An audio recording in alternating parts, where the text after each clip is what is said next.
It's an unfortunate circumstance that has happened in other locations previously.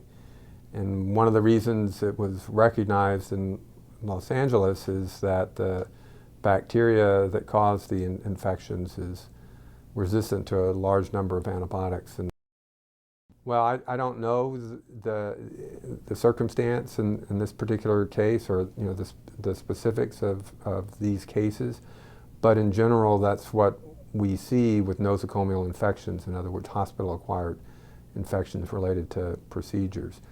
Those that are going to have the greatest difficulty in being able to handle the infection are those who are already debilitated because of some other disease process. Well, I think generally speaking,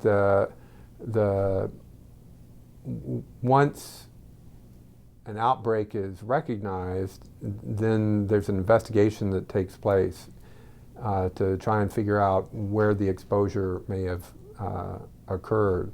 And once they figure out where the exposure occurred, then the usual practice is to start notifying patients.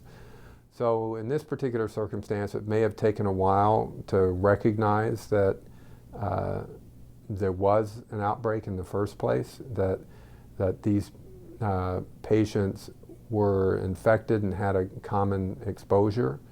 And then once they recognized that they had a cluster of the same organism, it would have taken some time to do the investigation to figure out what was common for these patients.